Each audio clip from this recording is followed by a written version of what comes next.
Cell cycle क्या होता है?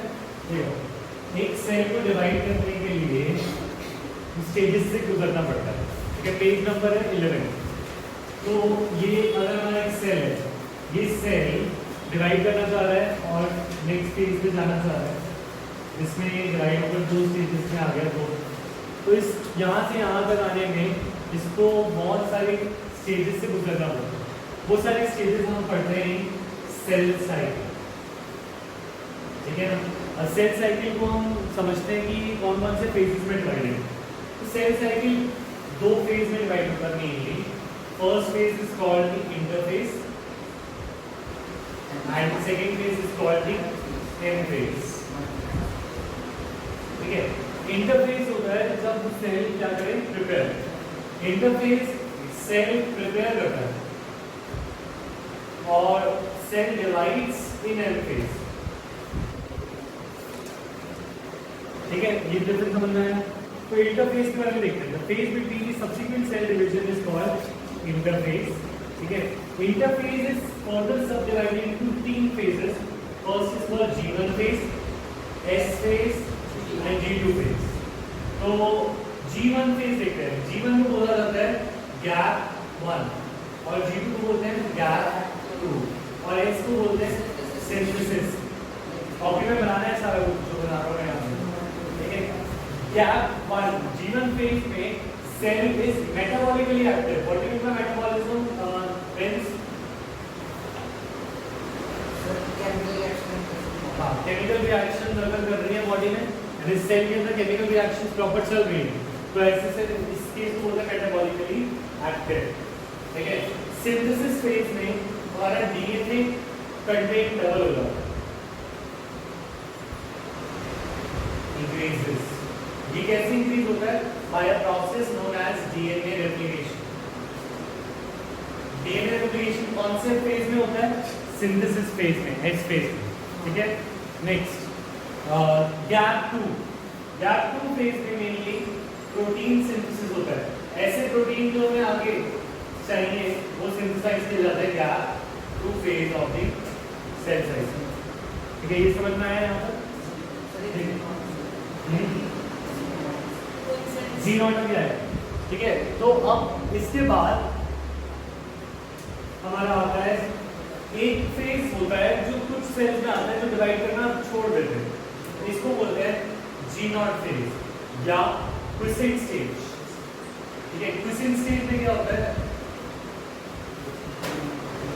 क्विसेंट स्टेज में जब सेल क्विसेंट स्टेज में जाता है तो उसके बाद it does not divide further.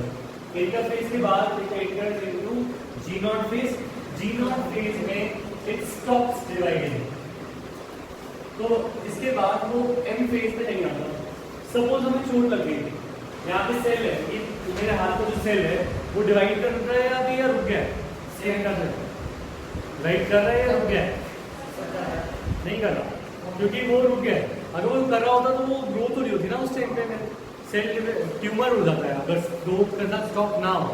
That is called tumour, cancer. Cancer में क्या होता है? Cell keeps on dividing.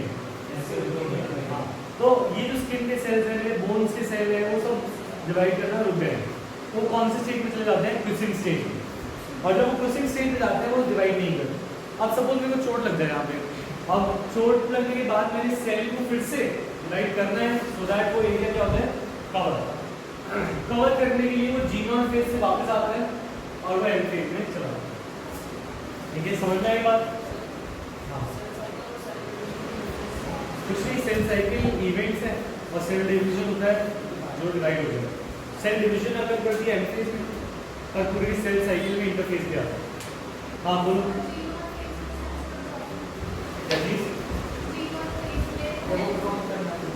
हाँ बता। G0 फेज में सब और डिवीजन नहीं करनी, डिवाइड नहीं करना, बस रखते रहना। हाँ डिवाइड मतलब वो आया कैसे? डिवाइड हो गया। रेगुलरली वाला और डिवाइड नहीं करता वो G0 फेज से होता है। वो G1 से निकलता है, ये यहाँ पे कलर है। G1 के बाद वो निकलता है G0, क्योंकि और वापस वो सिंथेसिस में आएगा। वापस उस सिंथेसिस में आएगा। क्यों? क्योंकि डीएनए अगर डबल हो गया तो उसके बाद वो उसको लेके थोड़ी बैठेगा। डीएनए तभी डबल होगा जब वो डिवाइड करना होगा, उससे पहले डिवाइड डबल नहीं होगा। तो G1 के बाद G0 में जाते हैं और G0 के बाद S फेज में वापस आते हैं। क्लियर है भाई? तो अब बात आती है हमारा M फेज। अगर उसे डिवाइड करना है, चोट लग गई ना, तो सेल को डिवाइड करना है तो वो आगे S फेज में आएगा। ठीक है, अब आते हैं M फेज पे, माइटोसिस फेज पे। ठीक है, तो एक बार इसको देखते हैं, मॉड्यूल में लिखेंगे M phase. The actual cell division takes place in M phase. The M phase lasts for around less than 5% of the cell cycle. The M phase is composed of two major phases, karyokinesis and cytokinesis. यानी कि M phase भी दो parts में divided है। जैसे interphase 3 में divided है, तो M phase 3 दो में डिवाइडेड है। One is called karyokinesis and other one is cytokinesis. Okay, karyokinesis means division of nucleus. Nucleus का डिवीजन karyokinesis, साइटोप्लाज्म का डिवीजन is called cytokinesis. यहाँ तक क्लियर है? कैरियो मतलब न्यूक्लियस, साइटो मतलब साइटोप्लाज्म। ठीक है, नेक्स्ट हम बात कर रहे हैं M फेज की। अब कैरियोकाइनेसिस के डिफरेंट पार्ट्स हैं। कैरियोकाइनेसिस का फर्स्ट स्टेज होता है prophase, second phase is called metaphase, third is called anaphase और फोर्थ इज कॉल्ड टेलोफेज। याद करने के लिए जो होता है पीमैन। ठीक है, हम बोलते हैं प्रोफेज, मेटाफेज, एनाफेज, टेलोफेज। यानी हम कैरियोकाइनेसिस को याद करने के लिए हम याद रखेंगे पीमैन। आंसू क्या कहते हैं? गैप में प्रोटीन सिंथेसिस होते हैं। प्रोटीन जो बनाने हैं, जो सेल में डिवाइड होना है, वो प्रोटीन डिवाइड होते बनते हैं G2। अभी हम बताते हैं कैसे। ठीक है, M फेज में दो पार्ट होते हैं, कैरियोकाइनेसिस, पहले कैरियोकाइनेसिस होता है एंड देन साइटोकाइनेसिस होता है। पहले ये चार फेज होंगे, फिर साइटोकाइनेसिस होगा। ये क्लियर है भाई? तो इसकी फिगर ऐसे बना सकते हो, कैरियोकाइनेसिस के एंड में न्यूक्लियस डिवाइड हो जाता है। एक न्यूक्लियस है ये, और कैरियोकाइनेसिस के एंड तक हमारे दो न्यूक्लियस हो जाते हैं। और साइटोकाइनेसिस में क्या होता है? जब दो न्यूक्लियस बन गए हैं तो उनके बीच में फलवा आ जाता है और इससे हमारे दो साइटोप्लाज्म का डिवीजन होता है। तो karyokinesis is division of nucleus और cytokinesis division of the cytoplasm. पहले कैरियोकाइनेसिस होता है, देन साइटोकाइनेसिस होता है। बढ़िया, नेक्स्ट अब हम ये पूछेंगे ना कि इसका रोल क्या है ना, मतलब एस फेज का और G1 G2 का क्या रोल है। तो देखो, अगर हमारा एक सेल है, ये सेल है, इस सेल के अंदर हमारा जेनेटिक मटेरियल होता है and that genetic material is called DNA. और डीएनए होता है, जब सेल डिवीजन होती है तो वो आता है in the form of chromosomes. तो chromosome contain genetic materials in the form of DNA. ठीक है, जब सेल डिवीजन होता है तो सबसे पहले G1 फेज में वो अपने आप को मेटाबॉलिकली एक्टिव रखता है। तो इस स्टेज में सेल बस नॉर्मल है, अपना फंक्शन कर रहा है, कुछ खास बात नहीं है। ठीक है, तो ये हमारा सेल है, नॉर्मल सेल अपना काम कर रहा है, मेटाबॉलिकली एक्टिव। सेकंड, अब अगर उसे सेल डिवीजन करना है तो वो कौन से स्टेज में आएगा? एस में। अगर उसे सेल डिवीजन नहीं करना तो वो जाएगा G0 में। G0 में वो नॉर्मल रहेगा बट डज नॉट डिवाइड। पर एस फेज में अगर वो आ गया तो एस फेज में वो अपना डीएनए को डबल कर लेगा। यूजुअली डीएनए इस पॉइंट तक क्रोमोसोम में नहीं होता, it is in the form of a thread known as chromatin. तो before cell division it is in the form of chromatin, thread like structure. अभी वेल लाइक स्ट्रक्चर एक था, इस एक को हमने डबल कर दिया, तो दैट मीन्स ये एस फेज में जाते वक्त इट बिकम्स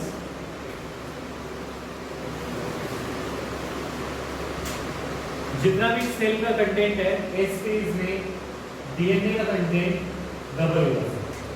तो सिंथेसिस फेज में डीएनए रेप्लिकेट अपनी कॉपी बनाता है,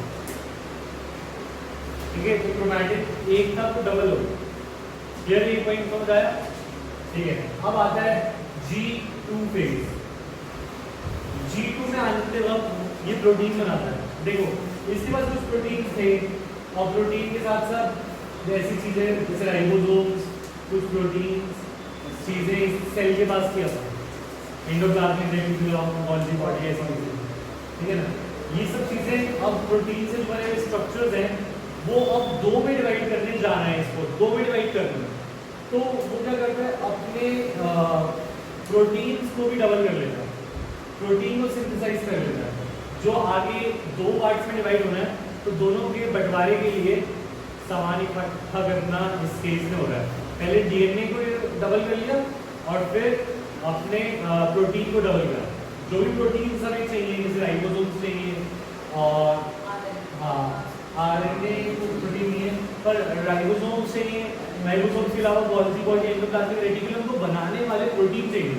वो सारे प्रोटीन्स को पहले भी क्या कर देगा, प्रोड्यूस करके रखेगा, सो दैट जब बंटवारा हो तो सबके पास अपना सामान हो, जिससे उसे साइड सेल की लाइफ साइकिल शुरू करनी है। क्लियर है। तो अब हमारे पास यहाँ तक आदत है इन G2 फेज के बाद। अब सेल डिवीजन शुरू होती है एंड ये सेल एंटर्स करता है इनटू कैरियोकाइनेसिस। ठीक है, क्लियर है, यहाँ तक समझ आया। डीएनए रेप्लिकेट 12th में आएगा।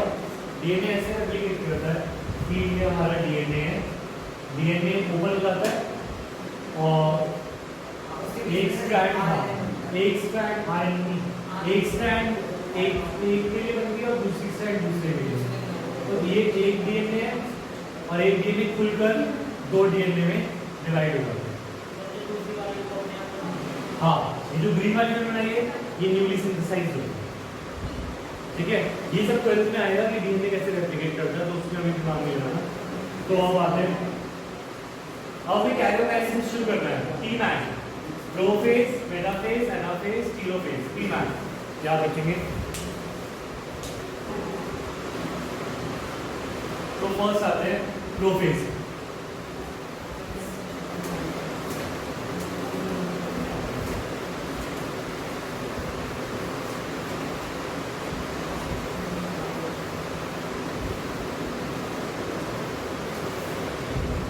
ठीक है, अभी हम कर रहे हैं कैरियोकाइनेसिस। कैरियोकाइनेसिस मतलब डिवीजन ऑफ न्यूक्लियस, ठीक है। कैरियोकाइनेसिस में फर्स्ट स्टेज कौन सा है, प्रोफेज।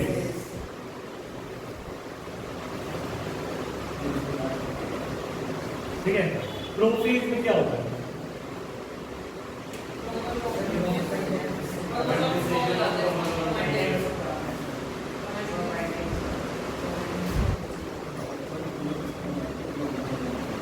ठीक है। अभी हमने जो सेल बनाया था उसको देखते हैं। ये हमारा सेल ना, इसके अंदर हमारा डीएनए डबल हो चुका था,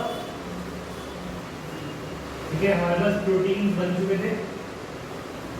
ये हमारा सेल था at the end of interface के एंड पे ये था। अब ये सेल शुरू हो रहा है और ये एंटर कर रहा है हमारा प्रोफेज, ठीक है। जैसे ही प्रोफेज में एंटर करता है तो इसके इसके साथ बहुत सारी चीजें चेंजेस होती हैं प्रोफेज के साथ। प्रोफेज में first of all genetic material condense होता है, ठीक है। दैट मींस जो मैं बोला था कि सेल का DNA content in the form of क्या था, क्रोमैटिन था। क्रोमैटिन से ये कंडेंस हो जाएगा, एक रॉड शेप लेगा, ये भी कंडेंस हो जाएगा, ये भी रॉड शेप लेगा। दैट इज यहाँ पर कंडेंसेशन के बाद हमारे बन जाएंगे क्रोमोसोम। तो एक क्रोमैटिन एक क्रोमोसोम बन जाएगा और दूसरा क्रोमैटिन दूसरा क्रोमोसोम। ठीक है, समझ आया? तो फर्स्ट स्टेप क्या होता है प्रोफेज में? Condensation of chromosome. ये तो बात सारा कुछ कॉपी में लिखना है, लिखूंगा मैं तो कॉपी से करूंगा। Chromatin to form chromosome. ठीक है, सेकंड थिंग देखो, सेल के अंदर हमारे पास कुछ बॉडीज थी जिसे बोलते हैं एंडोप्लाज्मिक रेटिकुलम और Golgi body. Endoplasmic reticulum graft and small smooth lysosome ribosome जैसी चीजें थी ना, गोल्गी बॉडी। ठीक है ना, तो ये चीजें डिसअपियर कर जाती है। तो सेकंड पॉइंट जो होता है इसके साथ ही, Golgi body endoplasmic reticulum dissolves या गायब हो जाती है, disappears. Golgi body endoplasmic reticulum disappears और डिसॉल्व्स। ठीक है ना? हाँ, माइटोकॉन्ड्रिया नहीं चाहिए कोई नहीं, अभी सेल को फंक्शन करना ही, तो सेल रहे नहीं। ये वाला सेल जो था अब तो नया सेल बन गया। दो ये वाला सेल तो गायब हो गया, ये सेल तो रहेगा ही नहीं ना आगे, ये तो 2 में डिवाइड हो जाएगा। अभी है काम चल रहा है, वर्क इन प्रोग्रेस है। अभी और काम चल रहा है ना, अभी प्रोसेस में डिवीजन की बात हो रही है। तो इतना पहले उसमें एनर्जी स्टोर कर ली ना, इंटरफेस नहीं किया गया था। उसे जो ही प्रोटीन चाहिए थे, जो एनर्जी चाहिए थी, पहले बना के रखी थी। जब काम आएगा तो हम उसको यूज करेंगे। और प्रोटीन्स का हमेशा ही जो स्ट्रक्चर बनाने के लिए प्रोटीन का मानता है। जो भी प्रोटीन से स्ट्रक्चर बनेंगे, नए स्ट्रक्चर बनेंगे, नया एंडोप्लाज्मिक, नया गोल्गी बॉडी बनेगा, इनमें जो प्रोटीन ही बनेंगे। वो चीनी होती है ना, चीनी पानी में डालते हैं, कहाँ डालते हैं? डिसॉल्व करते हैं। तो जब कोई ऐसी चीजें ब्रेक हो जाती हैं, जब प्रोटीन सही बात है ना, हंसनी बात नहीं है, तो हमें समझ लो बात को, कोई मजाक की बात नहीं है। जो प्रोटीन है, प्रोटीन को अगर मैं तोड़ दूं छोटी छोटी यूनिट्स में, तो वो डिसॉल्व हो जाएगा साइटोप्लाज्म में। क्या वो दिखाई देगा तुम्हें? हाँ, है डिसॉल्व स्टेट। ठीक है, तो प्रोटीन अमीनो एसिड्स में टूटकर डिसॉल्व हो गया, ऐसे मान। ठीक है, जब वो कंडेंस हो गए। ठीक है, नेक्स्ट अब बात आती है कि ये दो चीजें हो गई प्रोफेज। जैसे प्रो साइंस में तुम्हें तैयार कर रहे हैं, वैसे प्रोफेज में यहाँ पे हम तैयार कर रहे हैं सेल डिवीजन के लिए। पर ऐसा नहीं कि तैयार कर रहे हैं, यहाँ पे जो भी सारा कुछ तुम्हारी इरेगुलरिटी थी टेंस की, वो हमने उसको कंडेंस कर दिया है, तुम्हें थोड़ा प्रॉपर बना दिया है। और जो फालतू की चीजें थी, मोबाइल फोन, स्मार्टफोन, उन सबको डिसॉल्व कर दिया। तो अब भूलना नहीं, प्रोफेज में क्या होगा? First condensation of chromosome, chromatin to form chromosome, and dissolution of Golgi body endoplasmic. जो चीजें भी नहीं चाहिए उनको छोड़ के आते हैं लेवल पे। ठीक है, अब बात आ रही है बाद में काम, अभी कॉलेज में जाओगे तब काम। अच्छा, सेकंड प्रोफेज के बाद आते हैं हम मेटाफेज। अच्छा हाँ, अच्छा एक और काम की बात, यहाँ पे से न्यूक्लियस की मेम्ब्रेन डिसअपियर हो जाती है। दैट मींस जो जेनेटिक मटेरियल है वो आ जाता है सीधा साइटोप्लाज्म में। तो nuclear membrane disappears.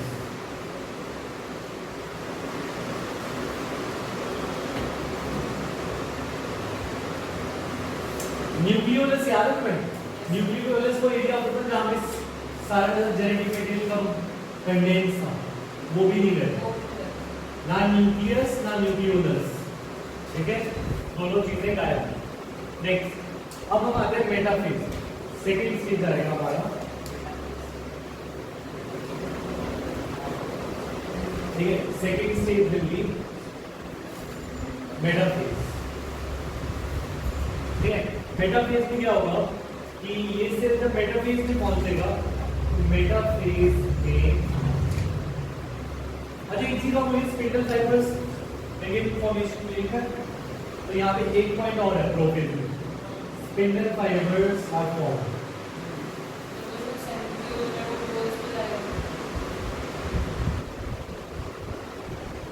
Spindle fibres क्या होते हैं? हमने एक ऑलरेडी पढ़ा था सेल में, जिसे बोलते हैं सेंट्रियोल्स। सेंट्रियोल्स सेंट्रोजोम बनाते थे। सेंट्रोजोम होता है ये स्ट्रक्चर जिसमें दो परपेंडिकुलर होते थे, एक सेंट्रियोल दूसरे के साथ 90 डिग्री पे प्रेजेंट होता था। अब ये होते हैं कि दोनों सेपरेट हो जाते हैं सेल डिवीजन में, और सेल डिवीजन में एक सेंट्रियोल जिस ऑपोजिट पोल पे चला जाता है। इनसे कुछ फाइबर्स बनते हैं और इन फाइबर्स का नाम होता है स्पिंडल फाइबर्स। क्या बोला जाता है? तो स्पिंडल फाइबर्स का फॉर्मेशन शुरू होता है। ये भी कहां पे शुरू हो रहा है? प्रोफेज। प्रोफेज में spindle fibres begin to form. हाँ बोलो क्या कह रहे हो? हाँ सेंट्रियोल का फंक्शन फॉर्मेशन है, स्पिंडल फाइबर्स बनाता है। हाँ, और फ्लैजेला की बेसिलर बॉडी भी सेंट्रियोल जैसा स्ट्रक्चर होता है। अब आते हैं मेटाफेज। मेटाफेज मेटा का मतलब होता है मिड, मेटा मतलब मिड, याद रखना। तो all the chromosome come to lie at equator. तो जो क्रोमोसोम होते हैं वो इक्वेटर पे लाई करते हैं। अब ये तो हमने एक ही क्रोमोसोम बनाया, ऐसे बहुत सारे होंगे, हमारे में 23 क्रोमोसोम होते हैं।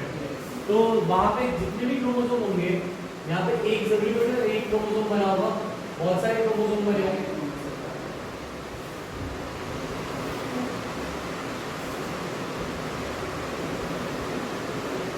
वो क्रोमोसोम्स हमारे वहाँ पे सेंटर में लाया करने आ जाएंगे। They will lie at equator. Equator पे बंटवारे के लिए रेडी हो जाएंगे। दैट मीन्स कल विभाजन हो रहा है देश का, ठीक है? कुछ लोग इधर जाएंगे और कुछ लोग, ठीक है? तो यहाँ पर जो क्रोमोसोम्स है they come to lie at equator. Chromosomes come to lie at, और इनसे जो प्लेट्स बनती है उनको बोलते हैं मेटाफेज प्लेट। इस प्लेट को बोलते हैं मेटाफेज प्लेट। इक्वेटर पे जो प्लेट बनी है इसे हम बोलते हैं मेटाफेज प्लेट।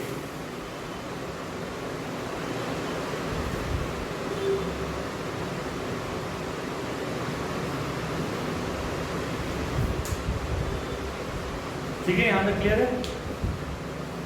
तो ऐसे ही चलेंगे रिविजन ही मानो जिसके पहले आ गए। तो ये ऑलमोस्ट सारे वो चैप्टर हो गए हैं, थोड़े बहुत रह गए देखा जाए तो सारे रिपीट हो गए। अच्छा, अब शुरू हो रहा है मेटाफेज में। स्पिंडल में याद है क्रोमोसोम का स्ट्रक्चर? क्रोमोसोम के स्ट्रक्चर में हमारे यहाँ पे एक डिस्क होती थी, सेंट्रोमेयर होता है जहाँ पे कंस्ट्रक्शन होती थी, और एक साइड पे डिस्क होती थी जिसे बोलते हैं काइनेटोकोर। याद है? तो होता क्या है, जो स्पिंडल के फाइबर्स होते हैं they attach to the chromosome, they attach to the chromosome at centromere, kinetochore से अटैच है। स्पिंडल फाइबर्स हर एक क्रोमोसोम में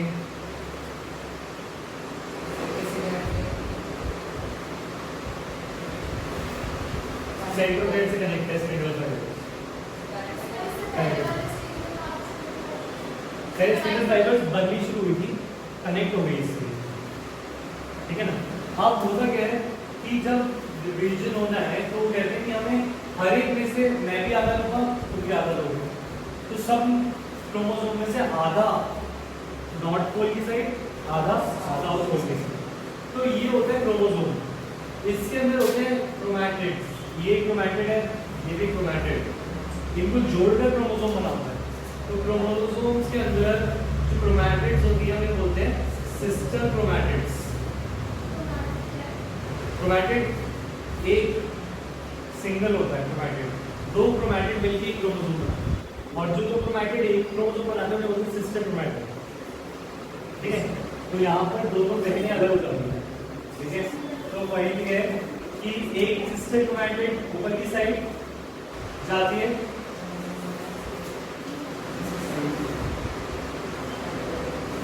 तो स्पिंडल फाइबर्स जब इन्हें खींचते हैं, स्पिंडल फाइबर्स जब खींचते हैं इन्हें, तो इस केस में हर एक क्रोमोसोम के अंदर से एक क्रोमैटिड जाती है दूसरी साइड में, ऐसे जैसे मच्छर जाते हैं, ठीक है।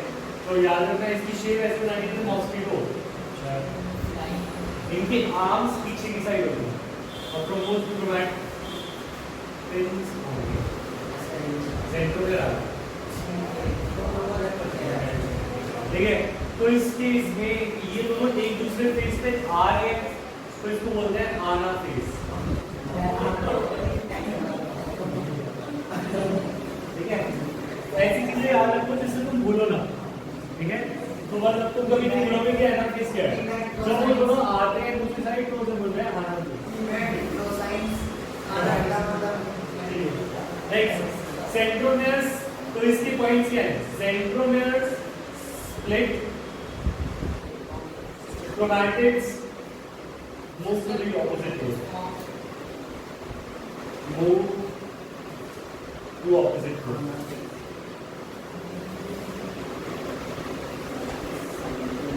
ठीक है, समझ आया? लास्ट टेलोफेज,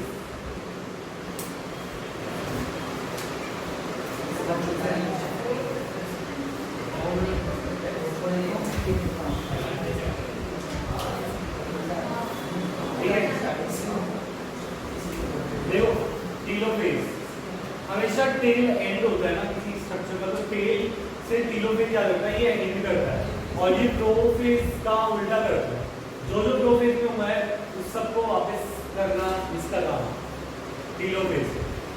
तो सबसे पहला वहां पे बोला कंडेंसेशन ऑफ क्रोमोसोम, ये उन्हें वापस से डीकंडेंस कर देगा, it forms in the genetic material, then form in conspicuous, ठीक है।